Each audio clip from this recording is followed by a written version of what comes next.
Hoy quiero que meditemos, bueno, ustedes habrán visto seguramente el título del mensaje, de la transmisión, ahí decía o dice el día después.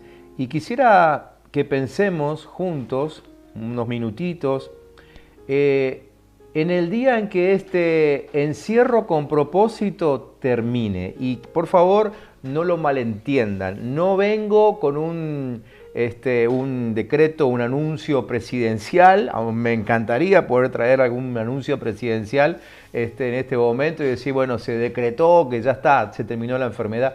No vengo con eso, ni tampoco quiero generar una falsa ilusión. Lo que sí sabemos es que en algún momento esto que estamos viviendo pasará. Y tampoco digo que esto pasará pronto. No tengo idea, no tenemos palabras sobre eso. Sí tenemos palabra de lo que ahora tenemos que estar haciendo, así que eso es lo que hacemos. Pero pase cuando pase lo que hoy estamos viviendo, el día de hoy es el día en que hay que prepararse. Hoy es el día en que hay que prepararse. Si este video lo vas a ver mañana, si no lo ves en el momento en que se está transmitiendo, hoy es la palabra clave. Hoy es el día de prepararnos para cuando todo esto pase. Y creo que ese es el sentido que tenemos que darle a todo lo que estamos haciendo en este tiempo. Ese es el sentido que tenemos que darle al estudio de la Biblia. Muchos de ustedes se han puesto a estudiar la Biblia como quizás no lo habían hecho nunca o como quizás hace rato que no lo hacían. De hecho, muchos nos han pedido ayuda en ese sentido y les hemos enviado algún que otro estudio bíblico, le hemos orientado en cómo estudiar la palabra, ¿no? Entonces, así es como tenemos que empezar a encarar el estudio bíblico, así es como tenemos que empezar a encarar la oración, pensando en el día en que todo esto pase.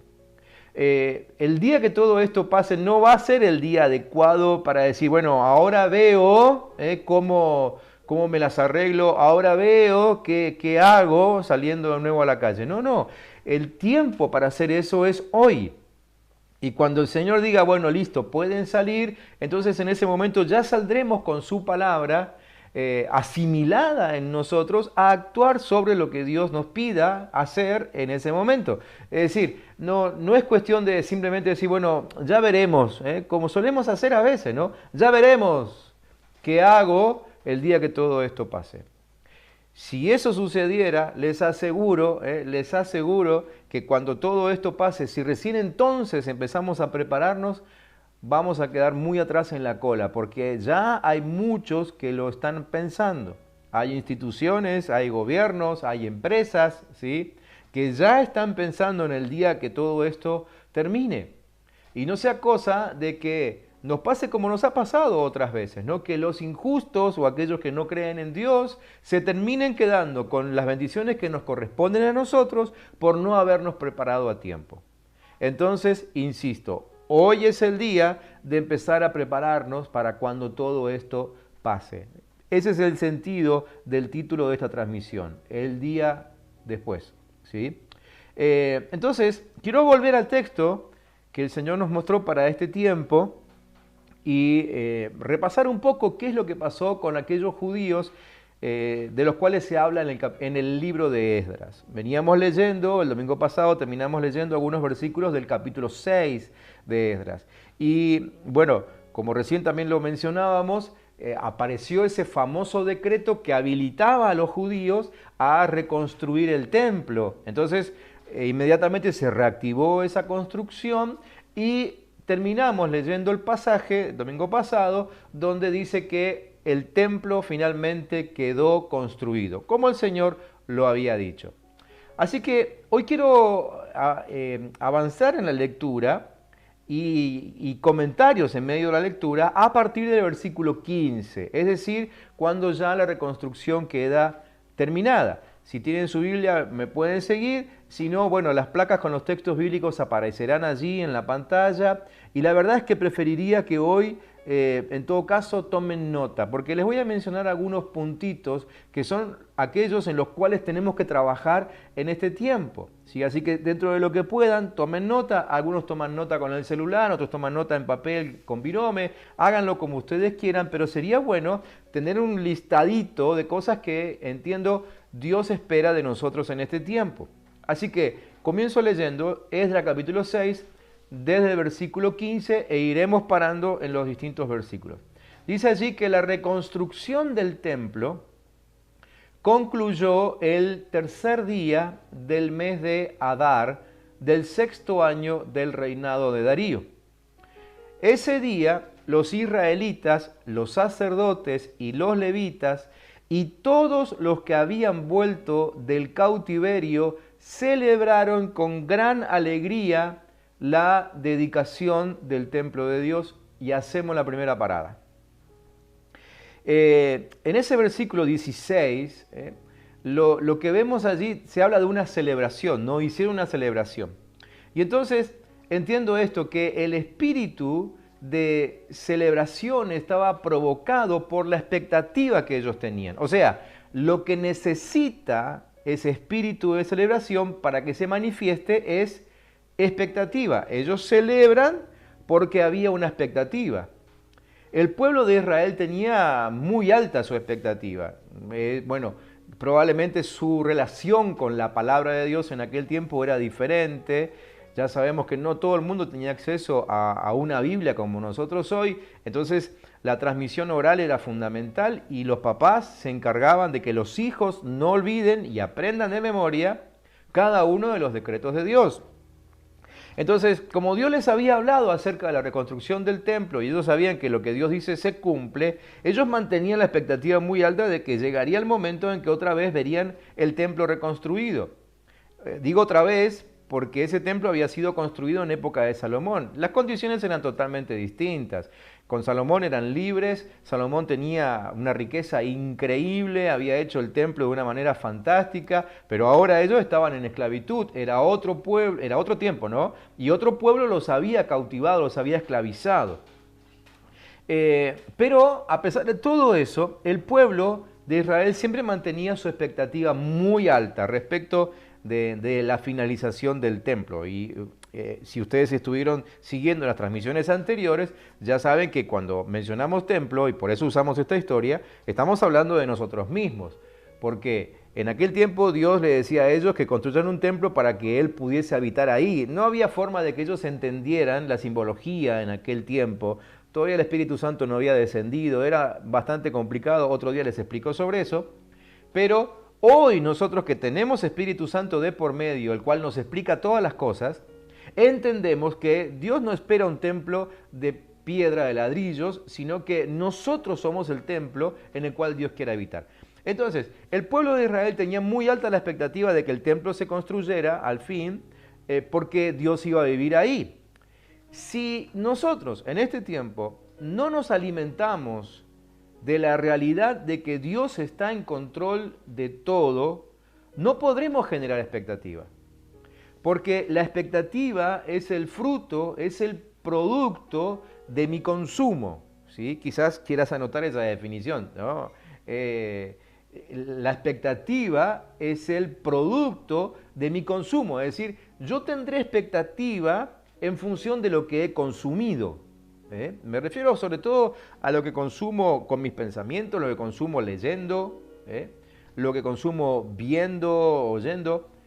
Básicamente eso, no estoy hablando ahora de lo que consumimos como comida, pero sí lo que entra por ojos y lo que entra por oídos. Si yo estoy consumiendo, recién Marina hablaba acerca de prestar demasiada atención a los noticieros, y no digo que no debamos verlos, digo, simplemente si prestamos más atención a lo que dice un periodista que lo que dice Dios, entonces iremos generando una expectativa, pero no será la expectativa que nos lleve a la victoria. Será una expectativa que con el paso del tiempo irá generando en nosotros temor, miedo, ¿sí? Por los tiempos que vienen, o por la inseguridad de los tiempos que vienen. Pero si yo consumo, si me mantengo consumiendo palabra de Dios, donde Dios me habla, y me alienta a seguir adelante, me alienta porque Él está conmigo, me alienta acerca de cómo Él conoce el futuro y aún cómo lo preparó para nosotros, todo eso va generando en nosotros una expectativa victoriosa. ¿Sí? Entonces, la expectativa, recordemos, es el producto de mi consumo. La palabra expectativa significa esperanza de que ocurra algo. Viene de la palabra spectare, que significa contemplar, ver detalladamente. Pero al tener el prefijo ex, expectativa, ¿sí? Esa palabra ex habla de algo que viene de afuera, como externo, ¿no es cierto? ¿Sí? Entonces, la expectativa que debemos generar no es una expectativa que venga de adentro, no es una expectativa por lo que nosotros estamos haciendo, sino que es una expectativa por lo que Dios está haciendo. ¿Sí? Vuelvo al texto, al versículo 16 entonces. Ellos pudieron celebrar porque había una expectativa. Nosotros debemos generar ahora esa expectativa poniendo nuestra mirada en los detalles de la obra de Dios, no los nuestros. Y entonces generaremos una expectativa a favor de lo que viene de parte de Dios. Espero que se haya entendido. Versículo 17. Como expiación por los pecados de todos los israelitas, se ofrecieron 100 becerros, 200 carneros, 400 corderos y 12 machos cabríos conforme al número de las tribus de Israel. Paramos de nuevo para hablar de dos elementos interesantes que aparecen en este versículo 17. El primero la expiación y el segundo la ofrenda. La expiación es la eliminación de la culpa o del pecado por la intervención de un tercero. Por eso nosotros hablamos de la expiación de Cristo. ¿Por qué? Porque al intervenir Cristo hace unos cuantos años atrás e ir Él a la cruz, en lugar de que fuéramos nosotros a morir por nuestros pecados, la obra de Cristo es esa obra expiatoria. ¿Sí? Entonces, expiación es la liberación de nuestra culpa por la obra de Cristo. ¿Y por qué me detengo acá? Porque es muy importante que en este tiempo de encierro con propósito trabajemos con nuestra culpa. No deberíamos salir de este tiempo de encierro con culpas ni autocondenaciones. Este tiempo, como hablábamos al principio, el hoy es para trabajar esas culpas que están dentro nuestro y liberarnos de ese sentimiento de culpa por lo que Cristo ya hizo con nosotros. Entonces agregamos aquí un próximo elemento de algo que tenemos que hacer, liberarnos de la culpa. Pero el texto del versículo 17 también habla de ofrenda, dice que ellos dieron ofrendas para esa obra, se ofrecieron, dice allí, ¿no? Bueno, todos esos animales que vemos en ese lugar. La ofrenda por ahí quizás no llamaría tanto la atención. Nosotros lo tenemos como algo habitual en nuestras reuniones, no dejamos de ofrendar al Señor, le hemos estado recomendando que no dejen de ofrendar aunque sea en su casa, aunque no puedan ir al templo en este tiempo. Pero ¿por qué la ofrenda llama la atención en este versículo 17? Porque el contexto del versículo 17 es un contexto de crisis, es un contexto de pobreza. Es decir, ellos no están ahora reedificando un templo, lo dije recién, como en época de Salomón, cuando había una superabundancia. ¿Sí? Estamos hablando de un tiempo de crisis. Entonces, por eso es que la palabra ofrenda toma un sentido muy significativo. Este versículo 17, entonces, en nuestra preparación de hoy para el tiempo que viene, nos habla acerca de transformarnos en personas generosas, en que nosotros no salgamos de este encierro siendo quizás lo poco generosos o lo nada generosos que éramos al entrar en este encierro. Este tiempo de encierro con propósito tiene que servir también para generar en nosotros una generosidad que va más allá de la crisis. Una generosidad que está motivada por la realidad de que Dios nos sostiene. Miren, en estos días hemos estado recibiendo algunos testimonios de cómo algunas personas que vieron totalmente suspendido sus ingresos, el Señor los ha sostenido, ¿sí? Aún con milagros de por medio. Hoy no lo vamos a hacer, pero en próximas transmisiones contaremos algunos testimonios de estos. Entonces nuestra generosidad está basada, en la que tenemos que trabajar ahora, estará basada en la confianza, en la certeza firme de que Dios nos sostiene aún en medio de la crisis. Sigo, versículo 18. A los sacerdotes se les asignaron sus turnos, lo mismo que a los levitas, para que sirvieran a Dios en Jerusalén conforme a lo estipulado en el libro de Moisés. Este versículo 18, paro de nuevo, es para hablarnos acerca de la necesidad de predisponernos al servicio, ¿sí? Entonces aquí tenemos otro elemento en el cual tenemos que trabajar hoy, preparándonos para el día después. Predisposición al servicio. Hoy es el día en que tenemos que pensar cuál será nuestro servicio cuando volvamos a la normalidad, si es que algún día volvemos a la normalidad, o quién sabe cuál será la normalidad a la que volvamos, ¿sí? Pero hoy es el día de trabajar en la predisposición de nuestro servicio. Quizá alguno de ustedes del otro lado que están mirando ahora esta transmisión dice, bueno, pero yo siempre estuve sirviendo al Señor, yo tengo un puesto asignado, tengo un servicio asignado en la vida de la iglesia. Aún aquellos que tenemos, yo también lo tengo, un lugar asignado hoy por hoy para servir a la iglesia, deberíamos otra vez ponernos delante del Señor y decir, bueno, cuando volvamos a las calles, mi lugar de servicio será el mismo que cuando entramos a este tiempo, ¿sí?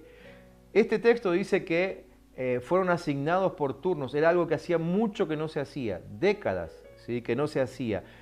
¿Quién sabe cuál será el lugar que el Señor quiere, en el cual el Señor quiere que estemos cuando volvamos otra vez a las calles, ¿sí? Cuando podamos otra vez salir de nuestras casas? Así que hoy es el día de preparar nuestro servicio del día después. Versículo 19. También los israelitas que volvieron del cautiverio celebraron la fiesta de la Pascua el día 14 del primer mes. Hace un par de domingos, un par de transmisiones, ya me pierdo un poco con los días, pero sé que hace poco fue Pascua, ¿no? Ustedes se acuerdan. En Pascua recordábamos que, bueno, esa fiesta justamente era la celebración de la libertad que Dios le dio a su pueblo de manos de los egipcios, ¿sí? Ellos nunca olvidaron esa libertad, nunca. Y así como Dios se los recomendó el día que estaban saliendo de la esclavitud en Egipto, así lo hicieron siempre. Cada año ellos pasaban por la fiesta de la Pascua recordando esa libertad. Es cierto que muchas veces lo hicieron como de costumbre, lo hicieron, la verdad, sin darles el significado apropiado, pero ellos nunca dejaron de recordar la libertad que Dios les había dado. Entonces, en el versículo 19 tenemos otro elemento que debiéramos prestar atención en este tiempo. Es decir, hoy deberíamos trabajar en que nuestras vidas se transformen en un testimonio viviente de la libertad de Dios, de la libertad que tenemos en Cristo, ¿sí? Y pensemos en esto, es decir, antes de entrar en este encierro con propósito, probablemente andábamos por la calle, andábamos con la gente común y corriente en el trabajo, en la universidad, en la escuela, en el barrio, ¿sí? Y nadie se enteraba de que éramos cristianos porque nunca salían de nuestras bocas motivos de agradecimiento a Dios. Quizá nuestra vida no era un testimonio de agradecimiento, sino que por el contrario, nos mezclábamos con la queja de la gente en la calle. Hoy es día entonces de prepararnos para que en el día después nuestra vida sea un testimonio viviente de la libertad que obtuvimos en Cristo y aún de la libertad que hoy estamos obteniendo, ¿sí? Porque cuando salgamos de este tiempo, insisto, no sé cuánto durará, pero cuando salgamos de este tiempo, todos tendremos un testimonio para contar de cómo Dios nos sostuvo durante esta cuarentena o este encierro con propósito, como preferimos llamarlo nosotros. Entonces, hoy tenemos que trabajar en nuestro testimonio. Cuando salgamos a la calle, nuestra vida no puede testificar de lo mismo que testificaba antes. Quizás antes testificábamos de la miseria del mundo. Testificábamos de la crisis en Argentina, pero cuando salgamos de este tiempo tenemos que testificar de la libertad que obtuvimos en Cristo. Libertad de nuestras manías, de nuestras costumbres, de nuestros vicios, libertad de nuestra forma de hablar, libertad de nuestros pensamientos, ¿sí? Eso que hacíamos antes solamente manifestaban esclavitud. Ahora debemos prepararnos para manifestar testimonios de libertad. Amén. Versículo 20. Dice el versículo 20, los sacerdotes y los levitas se habían purificado como un solo hombre y estaban ritualmente limpios y listos para ofrecer el sacrificio de la Pascua, tanto por ellos mismos como por los que habían estado cautivos y por sus hermanos los sacerdotes. Este versículo 20 nos enseña que nos tiene que importar muchísimo la purificación del otro. Algunos de ustedes dirán, bueno, a mí siempre me importó que el otro sea puro, entonces lo criticábamos y hablábamos mal del otro o de las impurezas del otro. No me refiero a ese tipo de importarme la purificación del otro, sino que tenemos que salir de ese tiempo en que simplemente decíamos, bueno, que el otro haga lo que quiera, a mí no me importa, que el otro se conduzca como le plazca, ¿no? Tenemos que salir de ese tiempo. Este texto dice que los sacerdotes y levitas se habían purificado como un solo hombre, o sea, como si hubiesen unificado su santidad. Y tenemos que entender esto, que delante del Padre, delante de Dios, Él nos ve como uno solo. Recuerden que somos un cuerpo, ¿sí? Entonces, la impureza de uno solo hace que todo el cuerpo sea impuro cuando nos presentemos delante del Señor. Nos tiene que importar la pureza del otro, pero no para juzgarlo, no para criticarlo, sino para lograr que el otro se santifique, porque si él se santifica, a mí me conviene. Y si él no se santifica, a mí me perjudica. ¿Sí? Tenemos que salir de ese tiempo en que no nos importaba lo que el otro viva, a mí me importa lo que vivo yo y ya está. Tenemos que entrar en un tiempo donde nos interesemos el uno por el otro. Tenemos que avanzar a un nivel de gran interés por el otro que sea realmente significativo. Donde yo entienda que lo que el otro hace o deja de hacer me afecta, sí o sí me afecta. Como también lo que hago yo o lo que yo dejo de hacer afecta al resto del cuerpo de Cristo. ¿Sí? Este versículo 20 nos insta, nos desafía, o mejor dicho, nos demanda que nos interesemos por la pureza de todo el cuerpo de Cristo. Sigo, versículo 21. Los israelitas que habían vuelto del cautiverio comieron con todos los que se habían apartado de las prácticas repugnantes de la gente que habitaba esas tierras. Y habían decidido buscar al Señor, el Dios de Israel. Me llama la atención este texto de versículo 21 porque marca con quienes se sentaron a comer. No lo dice el texto, pero entre líneas podemos ver con quienes no se sentaban a comer. Entonces, este texto nos habla de determinar nuevas relaciones. Generalmente nuestra santidad es afectada por nuestras relaciones, ya sea para mal o para bien. Y creo que todos somos conscientes de que hay relaciones que tenemos o que teníamos en todo caso antes de entrar a este tiempo con los cuales no nos convenía estar, personas con las cuales no nos convenía estar porque su relación con nosotros no nos afectaba para bien, todo lo contrario, nos hacía mal cuando estábamos con esas personas. Sin querer terminábamos hablando como ellas, pensando como ellas, ¿sí? Entonces, aún este encierro en el cual Dios nos permite meternos este tiempo, es un tiempo para determinar con quién nos vamos a empezar a juntar cuando salgamos del encierro, ¿sí? Determinar nuevas relaciones. Aprovechemos este tiempo que estamos en casa, en que no podemos tener contacto con nadie más, a no ser que sea virtualmente, pero vayamos bajando el nivel de relaciones con aquellos que no nos edifican y empecemos a intensificar las relaciones con aquellos que sí están preocupados por nuestra vida y por nuestro crecimiento y por nuestro acercamiento a Dios. Busquemos acercarnos cada vez más a nuestros líderes, nuestros líderes espirituales. Busquemos acercarnos a esos hermanos que oran y que buscan a Dios. Estemos cerca de ellos, nos hará bien eso, ¿sí? Pero determinemos nuevas relaciones. Y versículo 22 dice que con gran alegría celebraron durante 7 días la fiesta solemne de los panes sin levadura, porque el Señor los había llenado de alegría al hacer que el rey de Asiria se compadeciera de ellos y porque habían cobrado fuerzas para la reconstrucción del templo del Dios de Israel.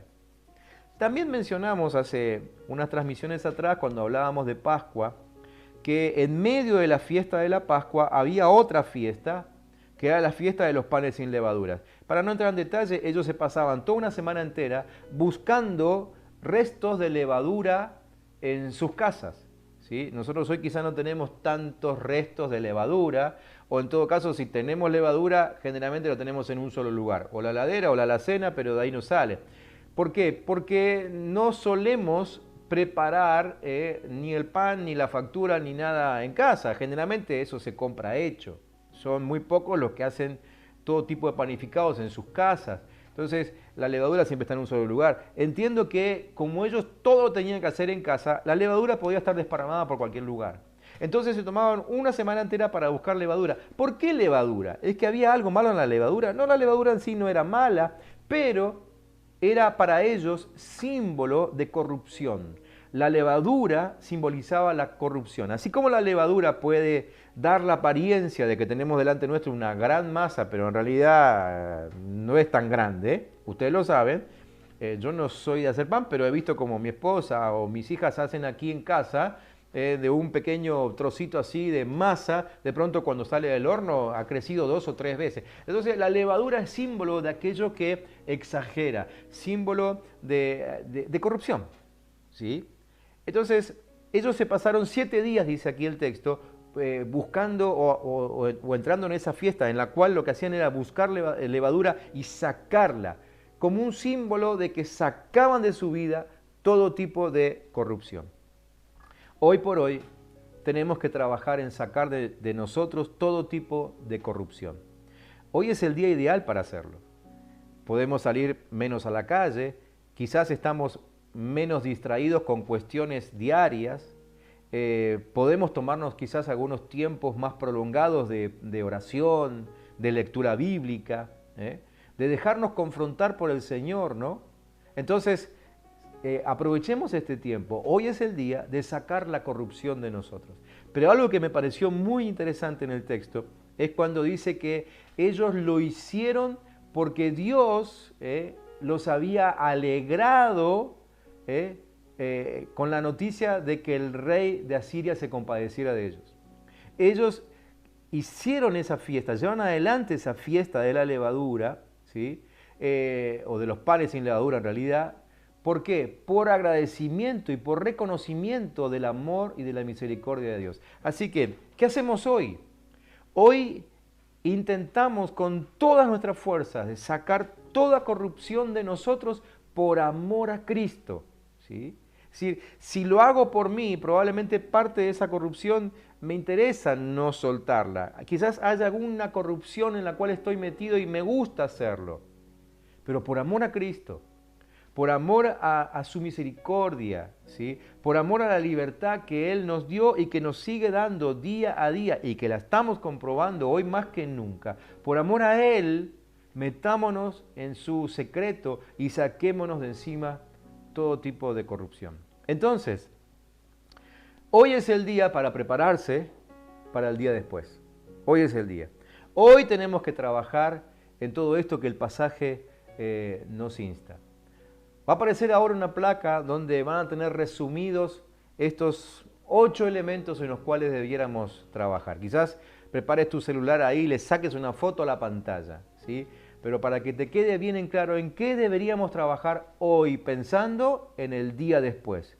Trabajemos en esto, en alimentar nuestra expectativa en Dios, en sacarnos culpas de encima, en aprender a ser generosos. Trabajemos en predisponernos al servicio. Trabajemos en transformarnos en testimonios vivientes de libertad.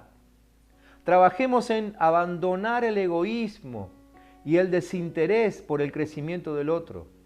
Trabajemos en generar nuevas relaciones que aporten a nuestra santidad.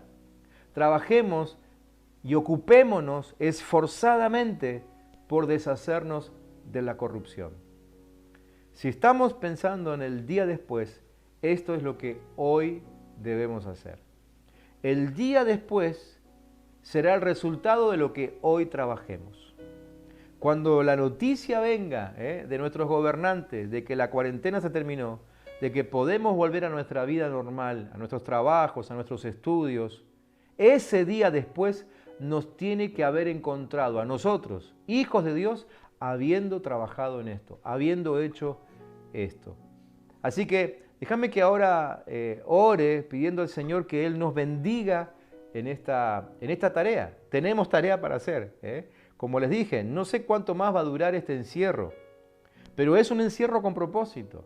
Entonces no perdamos tiempo, no esperemos, bueno, ya que no sabemos cuánto va a durar, empiezo a hacer esto dentro de una semana o dentro de 3 días. No, porque no sea cosa que mañana o pasado mañana nos den libertad y salgamos a la calle como entramos y Dios no haya cumplido con su propósito. Empecemos a trabajar hoy mismo en el propósito de Dios en nuestras vidas. Preparémonos para el día después. Venga cuando venga. Cuanto más rápido entremos en esa intimidad con Dios, cuanto antes empecemos a prepararnos en esto, también antes el Señor nos hablará y nos preparará para ese día después. Si entramos antes, yo creo que aún la fortaleza con la que saldremos el día después será mayor. No nos demoremos, que no nos tomen la delantera aquellos que ni siquiera han creído en Jesucristo. Empecemos ya. Vamos a orar juntos. Padre Santo, en el nombre de Jesús, hoy oramos por nuestra preparación. Señor, somos conscientes de que muchas veces demoramos nuestro entrenamiento, demoramos el inicio de tus demandas. Pero Señor, te pedimos que tu Espíritu Santo nos hable fuertemente y nos haga súper sensibles en este tiempo y obedientes a esta palabra que estamos recibiendo, Señor.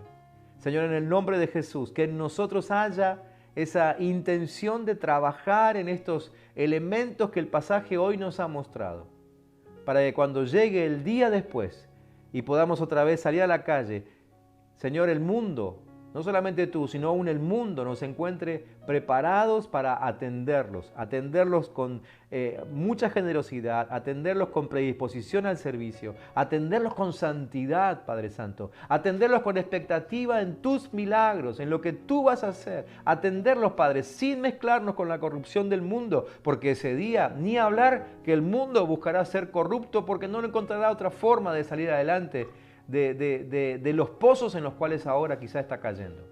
Pero Señor, que tú y el mundo nos encuentren trabajados en tu palabra, habiendo sido obedientes en este tiempo, y que tu Espíritu Santo se manifieste con poder en nuestras vidas, que se manifieste con poder en la iglesia. Oramos en el nombre de Jesús. Amén.